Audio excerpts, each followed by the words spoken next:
राम राम दोस्तों, मैं भगवान राम का वंशज अभयवीर आपका आपके चैनल में हार्दिक स्वागत एवं अभिनंदन करता हूं। दोस्तों, आज मैं आपको प्रभु श्री राम के मंदिर के मुख्य दर्शन मार्ग श्री राम जन्मभूमि पथ के निकास द्वार के सबसे नए निर्माण कार्यों के साथ ही राम जन्मभूमि में दर्शन करने के लिए श्रद्धालुओं के लिए जारी की गई नई गाइडलाइन के संदर्भ में सबसे नवीनतम एवं एक्सक्लूसिव जानकारी प्रस्तुत करूंगा। सामने आप देख सकते हैं कि राम मंदिर के मुख्य दर्शन मार्ग का यह सबसे नवीनतम परिदृश्य है और पिछले कुछ दिनों से लगातार बारिश होने से यहां पर जल भराव की स्थिति उत्पन्न हो गई थी, लेकिन इस मार्ग को बेहतर ढंग से निर्मित होने के कारण यहां पर जल भराव की समस्या कुछ ही देर तक सीमित रही और यहां पर वातावरण पूरी तरीके से सामान्य रहा। और आप यहां सामने देख सकते हैं कि यहां पर जो प्रवेश द्वारों की आभा है वह इस मार्ग की शोभा में चार चांद लगा देती है। यदि प्रवेश द्वारों के निर्माण लागत की बात करें तो लगभग 13 करोड़ की लागत से इसे निर्मित किया गया है। और साथ ही आप यहां सामने देख सकते हैं कि परिसर में रामलला के दर्शन करने के लिए अब श्रद्धालुओं की संख्या बढ़ने लगी है।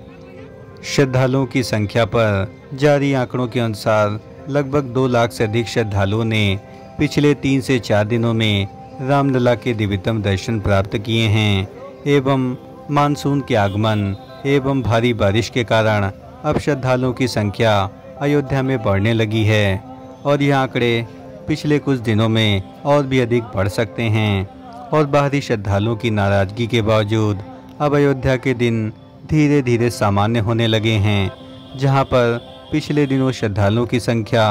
केवल 60,000 के करीब थी, लेकिन यह आंकड़ा बढ़ कर के अब लाखों में पहुंच रहा है। और साथ ही श्री राम जन्मभूमि पथ मार्ग को भी और भी अधिक सुव्यवस्थित एवं बेहतर बनाने के उद्देश्य से यहां पर नई सुविधाओं के भी विस्तार किए जा रहे हैं। और मैं आपको एक महत्वपूर्ण जानकारी देना चाहूँगा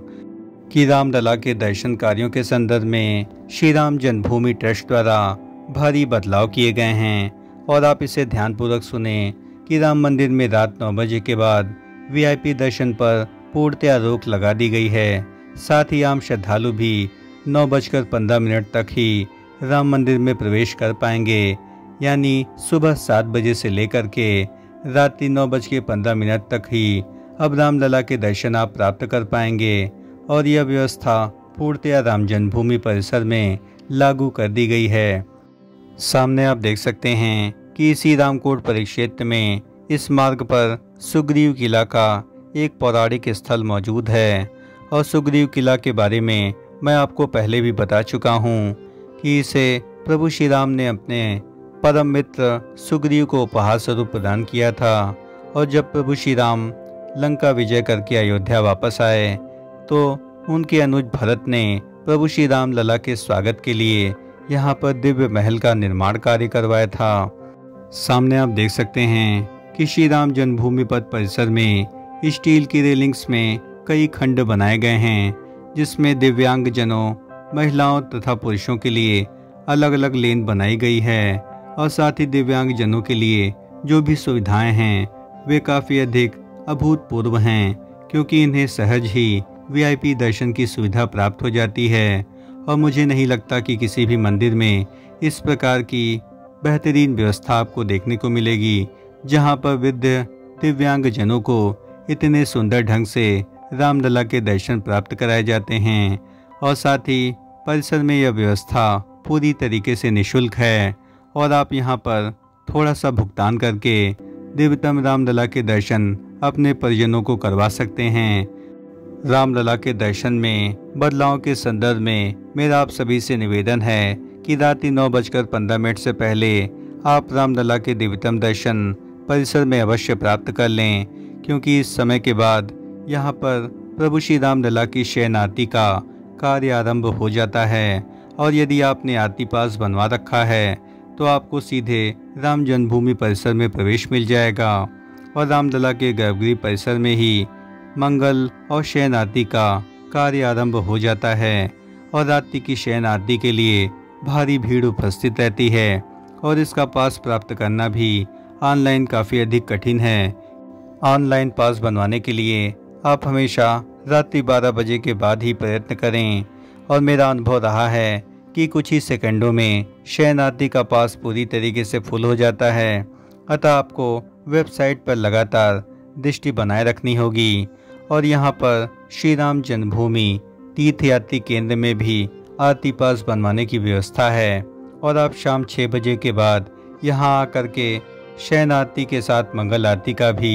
यहाँ पर पास बनवा सकते हैं और यह पूर्णतया निःशुल्क व्यवस्था है। अतः मेरा आपसे निवेदन है कि आरती पास बनवाने के 15 दिन पूर्व ही आप वेबसाइट को लगातार चेक करते रहें ताकि आपको शरणार्थी का पास बनवाने में किसी भी प्रकार की समस्या ना हो। श्री राम जन्मभूमि पथ मार्ग अयोध्या का सबसे दिव्यतम मार्ग है और यह स्थान इतना अधिक पवित्र है कि इस संपूर्ण परिक्षेत्र को रामकोट के नाम से जाना जाता है, जहां पर प्रभु श्री राम का दिव्य महल विराजमान था। और इसी परिसर में विश्व प्रसिद्ध हनुमानगढ़ी मंदिर एवं राजद्वार मंदिर के साथ ही यहाँ पर श्री राम जन्मभूमि मंदिर भी स्थित हैं। सामने आप देख सकते हैं कि यहाँ पर कैनोपी छत के जो निर्माण कार्य हैं वह पूर्णता की अवस्था में बढ़ रहे हैं, क्योंकि बारिश होने एवं भीषण गर्मी के चलते इन सभी निर्माण कार्यों को शीघ्रता से पूर्ण कर लिया गया। और साथ ही अब परिसर में अनेक प्रकार के निर्माण कार्य अब धीरे धीरे आरंभ कर दिए जाएंगे और जिसमें मुख्य रूप से परिसर में बड़े शेड लगाने का निर्माण कार्य शीघ्रता से आरंभ किया जाएगा। सामने आप देख सकते हैं कि रामलला के दर्शन के पूर्व परिसर में सामानों की वृहद ढंग से स्कैनिंग कराई जाती है और अभी श्रद्धालुओं की संख्या परिसर में कम होने के कारण आसानी से आप यहां पर सामानों की स्कैनिंग करा सकते हैं और यहां पर इसकी विधिवत जांच होती है और लगभग 10 से 12 मशीनों की संख्या परिसर में जल्द ही बढ़ाई जाएगी, क्योंकि जैसे जैसे परिसर में श्रद्धालुओं की संख्या बढ़ेगी वैसे ही यहां पर सुविधाओं में भी वृद्धि की जाएगी। और पिछले कुछ दिनों से रामलला के दर्शनार्थियों की संख्या में भारी गिरावट दर्ज की गई, लेकिन अब मौसम सही होने की वजह से अब श्रद्धालुओं की संख्या में काफ़ी अधिक इजाफा देखने को मिल रहा है। सामने दृष्टिगत परिदृश्य में आप देख सकते हैं कि श्री राम जन्मभूमि पथ परिसर में निकास द्वारों के निर्माण कार्यों का यह सबसे नवीनतम परिदृश्य है और आप यहां देख सकते हैं कि निकास द्वारों के स्तंभों का निर्माण कार्य पूर्णता की अवस्था में है और अब शिखर का निर्माण कार्य अपने अंतिम अवस्था की ओर बढ़ रहा है। और पिछले दिनों भीषण गर्मी होने और साथ ही बारिश के आरंभ होने से अभी फिलहाल यहाँ निर्माण कार्यों की गति काफ़ी धीमी कर दी गई है, लेकिन राम जन्मभूमि परिसर में फिलहाल परकोटा के निर्माण कार्यों के चलते अधिकांश श्रमिकों को उसी परिक्षेत्र में लगाया गया है और उम्मीद है कि इस परिक्षेत्र में निकास द्वारों के निर्माण कार्यों को अब शीघ्रता से आरंभ कर दिया जाएगा। और अभी तक यहाँ पर लॉकर रूम के निर्माण कार्य अब तक पूर्ण हो चुके हैं और परिसर में लॉकर की व्यवस्था भी अब तेजी से की जा रही है और लगभग 16,000 से अधिक लॉकरों की व्यवस्था श्री राम जन्मभूमि ट्रस्ट ने पहले से ही कर ली गई है और इसके लिए संबंधित कंपनी को यहाँ पर ऑर्डर दिए जा चुके हैं। निकास द्वारों के सबसे नए निर्माण कार्यों में आप देख सकते हैं कि यहाँ पर परिसर में चारों ओर शटरिंग की गई है और शटरिंग के माध्यम से यहाँ पर दीवारों एवं छत का निर्माण कार्य परिसर में तेजी से किया जा रहा है और यहाँ पर अधिकांशतः पूरी तरीके से पिंक सैंडस्टोन का बहुतायत इस्तेमाल किया गया है, जो कि बंसी पहाड़पुर की खानों से सीधे श्री राम जन्मभूमि परिसर में लाए गए हैं। और इन पत्थरों का बहुतायत इस्तेमाल होने से यह परिसर अत्यंत खूबसूरत एवं मनमोहक लगेगा और आने वाले दिनों में यहाँ पर श्रद्धालुओं को अनेक प्रकार की सुविधाएं भी मिलने जा रही हैं और यह निकास द्वार सीधे तौर पर दर्शन मार्ग से जुड़ेगा और अब श्रद्धालु इसी निकास द्वार के माध्यम से परिसर से बाहर की ओर निकल पाएंगे। और यह भी हमें सूचना प्राप्त हो रही है कि 2 निकास द्वारों को सीधे यहाँ पर कुबेर टीला परिसर से जोड़ दिया जाएगा,